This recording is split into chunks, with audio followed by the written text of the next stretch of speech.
And we are live. What is going on, ladies and gentlemen? Welcome back to the first post-match. It feels like a long time for me personally.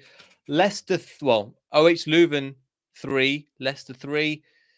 Bit of a mixed bag of this one. Again, there's game of two halves as the Parrots, as sick as Parrots. I've got what I was going to say now. So basically, this game was two very different sides of the game. One side was... there's certain things we'll have to touch on. Again, I managed to watch some of the match, not all of it. Again, we'll have Ant joining in a bit to give us a little bit more of a breakdown because I know we were on the live stream for his show as well. We started formation with 4-2-3-1, as you kind of expect, because we know that's Brendan Rodgers' favourite formation. Justin Evans, Fofana, Ricardo.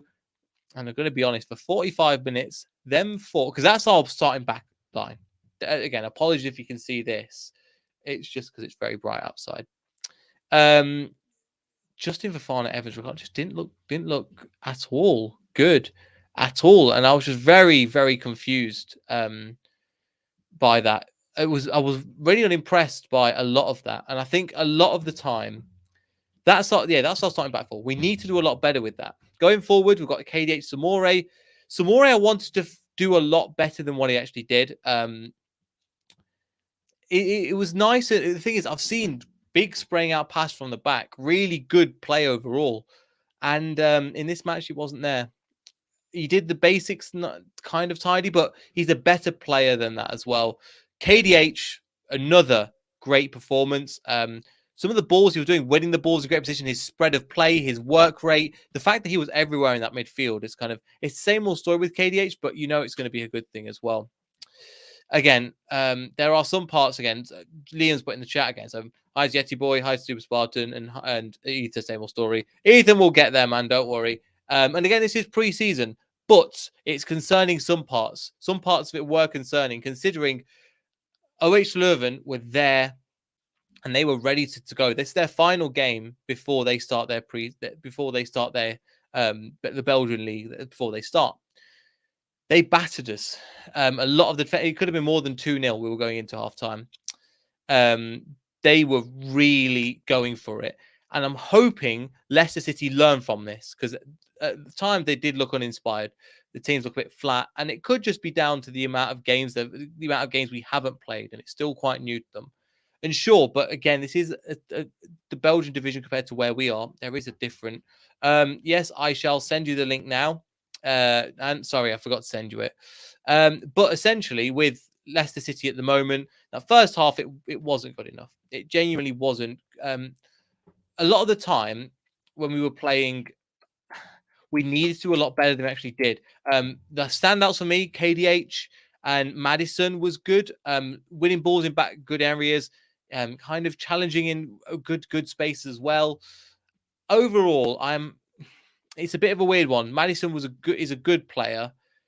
Again, you can see that he's building into it. Ethan, I see you put about Dennis Praet. We'll get into him in the second half because, again, we'll build into it slowly. Patson Daka, I think, look isolated at times. I think he's running the runs that he needs to make and the Jamie Vardy-esque runs that the team is waiting for. He's not quite doing. I don't blame him too much, but I think overall, Daka, there's some good stuff there. We have Ant in, so we'll bring Ant in. We'll just talk about the first half, mate. So just talk about Daka. I don't know what you thought of him first half as well. He was a bit anonymous in the game, and we talked about this at halftime on my channel, but he didn't have a huge amount of service, but he still wasn't massively getting involved in terms. We saw it later on in the game with Vardy, and we know what Vardy does of making those runs in behind, where even he knows he's not going to get the ball, but he's creating space and creating opportunities for others. Daka wasn't really doing that and didn't really do a huge amount. He was very much out of the game. And yes, like we'll always say the lack of service, but I feel like he could have put himself out about a little bit more.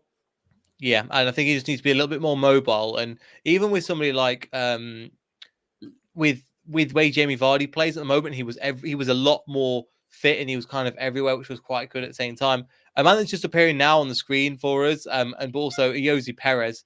I know you kind of think he didn't have a bad game. I just think he's out of position. That again, 4-2-3-1, him on the right, it just doesn't work. Well, I said he was one of the better players in the first half, but you're on thin pickings from that first half, and it's like the best of a bad bunch. And when I said he had a good game, I don't think he created a huge amount, but he put a real shift in and linked up relatively well with Ricardo. But that is thin pickings from a poor first half. Yeah, I'd agree as well. Ricardo was actually putting in some decent crosses, and I think with the right person in that right wing position, there could be some nice 1-2 interchanges and things. But I think defensively, there were some huge issues there, in my opinion, on that right hand side, especially from the defense. And considering the players that we have, James Justin, again, competent defender going forwards and back. Evans, we know, solid at the back. Fofana and then Ricardo. That should be good enough to deal with them. It should. And you know what the worrying thing was? Like, and I know everyone's always going to say, oh, it's pre-season, X, Y, and Z. But it was just one long ball over the top, time and time again, just causing us problems. And it didn't matter which sort of player that long ball was targeting. There was long balls over the top causing JJ trouble, Fofana trouble, which is where the first goal came from. Johnny Evans got caught out a couple of times by the long ball. And also Ricardo, it's very strange because these are players, as you say, that's our starting back four. And it's just, I know it's pre-season and you don't want to go overboard, but it doesn't fill you with confidence, does it? No, and I'm hoping, again, what I'm hoping is this was a big slap in the face of them going, look, we've just gone away to the Belgian, he conceded 2 and it could have been more. Sort this out, work together with the team and sort this out, because it did remind me of parts of last season where I'm like, right, this needs to be addressed. Again, I'm not going to smash the team because they're still learning, they're still developing. It's still early in pre-season, but the signs are there. We need to sort it. And again, the second goal, I think, it could have been, there was another attempt in 4 minutes. I was like, Leicester City wake up for the same reason. Iverson, you can see there's a player there. I think he just needs to communicate a little bit more, because in that first half, I wasn't as impressed. He had a couple of good saves, but I thought he could have done a lot better I expect a lot better from him. Yeah, that goal was like their second goal was an absolute clanger from Iverson. He should be going straight for the ball there, screaming keeper's ball straight out into Rosette or right upfield. He came out and then sort of hesitated, like not quite sure whether what he's going to do. And that moment of hesitation, any half decent striker is going to sniff that, and that's what happened today. And the lad for them took the opportunity. Yeah, exactly. And we've got to be careful of that. And it's something that Brendan has to work on. And that set pieces, and I think defensively is the main issue again. But in the first half, again, there wasn't too much to report on. One player I was going to mention in particular, Harvey Barnes. I think we mentioned it on your stream as well. When Barnes gets one-on-one with somebody and his confidence is flowing, he's unplayable. Genuinely, it's genuinely unplayable. We just need to see more of it. And especially with somebody like Daka and Maddison there as well, Barnes just needs to take a man on. And when things aren't quite working out, when Leicester City aren't quite pulling the players out of position in the way that, and the high press isn't working, we've got that player there. And we just need to get the ball, drive on one-on-one. And the time they did work in 44 minutes nearly resulted in a goal. Stood it up really nicely for Perez, but we just need to see more of that Barnes, because there are a lot of people that rate him, including myself. We just need to see more of it. That's it. That's Harvey Barnes at his best, isn't it? When he's running up those players. But it's like you say, we need to see more of that, and that's what's going to take him on from being a decent player that he is at the moment to being a top player. Is doing it on a more consistent basis. Yeah, exactly. But yeah, that's what I would say as well. And if his ambitions are getting to the England squad, it's going to be really hard, because there's a lot of good people in that position with Raheem Sterling, Marcus Rashford, and then Phil Foden, Jack Grealish on that left-hand side as well. You've got options of people to play there, but we just need him to, because he offers something different to a lot of them people. But I want to be able to go, you know how we are with Maddison, and we go, there is no excuse for Maddison not to be included in the team. I want to say exactly the same thing for Harvey Barnes. And at the moment, I can understand why Gareth Southgate's leaving him out. No, well, to be honest, Harvey Barnes needs to be performing consistently for Leicester before the conversations of England even start. So I don't think he's anywhere near the England squad right now. And like as harsh as it sounds, I think that's rightly so, because I don't think he at the moment deserves to be in those conversations. But this is where I was saying, and we mentioned this as well earlier, but Lookman, in these kind of games where it goes a little bit flat, Lookman would have been a great option to bring off the bench. Yeah, a bit of a live wire, a bit of like a maverick. You don't know what you're going to get with him, but he's going to take players on. He's going to make things happen. Like, surely we've got to sign him. Yeah, no, I think so as well.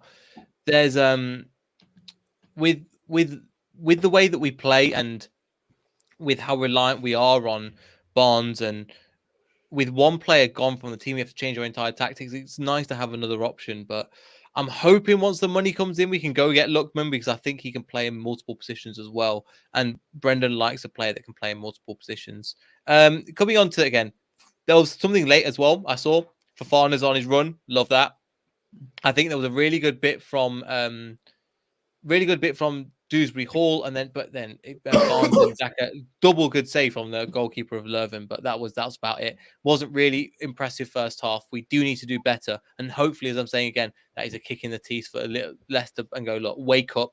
We aren't as far, but we need to make sure that we're on good path going forward. In the second half, I think they changed it up. With the 60 minutes, was it? I missed that bit. Yeah, it was actually a frustrating time. I know it would be all preset, but we had only played 60 minutes because of their preparation and all of that. But at that point, like, we were playing really well and we were completely on top of it. Obviously, we got the 2 goals, and then we bring the players off, and it almost that momentum, you start again. But it's like the thing is, and we like, there's that ability there to play like we did at the start of that second half for long periods of a game. But the concern is, how often in the Premier League did you see us start like we did in this game and then be chasing the game? Yeah, totally, exactly. And we're just putting ourselves under pressure for no reason. And again, it's pre-season, yes, we understand, but again, we just need, it's a mentality thing. We need to make sure to sort that. And even if we get a couple of goals up, cool, then you can kind of like, okay, reset, get your 2 banks of 4, calm the game down a little bit, and it's just about good game management. And at the moment, we're not showing that. So after 2 goals, was that before 60 minutes, was it? Yeah. Okay, cool. And again, so it sounds like the Brendan Rodgers had a word and they came out firing a little bit more. Yeah, but it shouldn't take that to be like having to take a bollocking at half time to come out playing, and I know it's pre-season, but the reason I keep saying this is I wouldn't be concerned if this was happening pre-season if it wasn't like a mirror image of what was happening last season. Yeah, exactly. And that's the thing. As there's signs there that we thought, again, in pre-season would get sorted out, because we were saying exactly the same things before right the way through. Again, back to Arsenal, back into September, where we went a goal down from a header, then 2 goals down from something else. You're just like, it's just, come on. And it shouldn't lead us to that. And again, that was 2-0 down before we started to play some good football. And then after that, again, we changed to like a 3-5. Brendan Rodgers doesn't really do a 3 at the back unless he's really desperate. And this formation, he trying to change it up massively. Vardy and Nacho up front. Then you've got Dennis Praet. Again, there's lots of comments about Dennis Praet. I'll make sure to bring them up. Tillemans, Mendy, then wing backs of Thomas and Castagna, and a back 3 of Vestergaard and Martin Sionchu. Now, looking at that, you're probably thinking, oh my God, but they actually didn't do too badly. Apart from Big Dan for that goal, and like that's like schoolboy level football, like that mistake. But apart from that, yeah, it was relatively comfortable. But at the same time, and I sound really negative here, and I don't mean to, but you would hope we would be for the opposition that we're playing. Yeah, no, I know what you mean. And again, it doesn't need to be as bad as it is, but we just need to again sort this these small errors that we've seen Dan do things like this in the Premier League and got away with it at times, but we need to make sure these are ironed out before the first game of the season. I know he's a bench player, he's not going to start for us, but we need to get that. And credit where it's due. Again, we've slandered him a lot. Yannick looked good. Yannick Vestergaard actually looked decent for parts of the game. It just shows you when you we were just saying as well, when you maybe a 3 in the back is better for him, when you've got time on the ball and he's able to pick his spot, he's got some great legs on him. He just turns like a tugboat. The thing is, the problem with Vestergaard has never been his ability on the ball. He's always had that ability to play passes. It's that defensive ability and that ability in a high line. And I don't really think that got tested a huge amount today, if I'm completely honest. But like, credit's where it's due. He had a half-decent game today. But again, they're not going to get carried away. It's a pre-season friendly against a team in Belgium, but like a mid-table Belgian team. Yeah, exactly. But again, there's things to. I'm just hoping that it's the lessons you take from this and into the next game. Because I think we've got Hull in the next game. Are they League One? Hull Championship. The Championship. Okay, because they're going to go Championship, then League One with Derby, and then Derby, Rotherham, I think, and then we play against Sevilla. So yeah, I think for that one as well, just want to get some players that people are mentioning. I mean, people are mentioning Praet. I think I was really impressed with him. I think in terms of, we know there's a player in there. He's kind of underrated. His work rate, his effort, his work off the ball. If we are going to get rid of Tielemans, I wouldn't mind keeping him. I wouldn't mind keeping Praet either way, like regardless of the Tielemans situation. But does he? I think the biggest thing is, does he want to be here, or if he wants to move on? That's where the issue is, because I think last time he was here, he didn't get utilised, and I feel like that relationship with Brendan Rodgers is very broken. That would need to be rebuilt. But I like Praet as a player, not as a Tielemans replacement, but as a player to have around. I think he's a good option to have, but I do worry that he wants to go. And I think he plays a very similar role to what a KDH, but KDH offers more. To an extent, yeah. I think KDH is slightly more explosive, and then Praet's more about those 1-2 link-up passes. But there's definitely a very good player there. But it's at the same time, we can't be in this situation where we've got players but clubs are coming in for that there is a demand for, whilst we can't ship off the other players like Chowdhury, Mendy, etc. If there's a demand for Praet, I think he might be sold purely because of the fact no one else can be. Yeah, it might be. And again, he's not going to be a massive amount. It'll be probably 10 to 15 million or something like that. It's not enough to cover the costs. And also, that doesn't put us below the 25 that we need, especially with Luke Thomas, I think, and Wesley Fofana coming into the team now because they weren't qualified before as well. Another player, again, Praet, really, really well. Tielemans, I was surprised at the athleticism. However, he didn't get a lot of minutes, did he? No, but I did think he put in a bit of a shift, which I was half expecting him not to do, which probably is a bit unfair on him, if we're being completely honest, but that's the expectation of him. But yeah, he came off early, and it's like, I think that's almost a sign of like, well, if he's not going to be sort of commit himself to us, we're not really going to commit ourselves to him. Why should we take minutes over a player that's going to be here next year and who's going to be part of our season next year? Yeah, play him like a little bit, but I think he got the least minutes out of anyone today, didn't he? I think so. I think he came off the same amount of time, but yeah, least, in my opinion, one of the least minutes as well. And I think apart from that, it was the Daniel Amartey we've mentioned before wasn't good enough.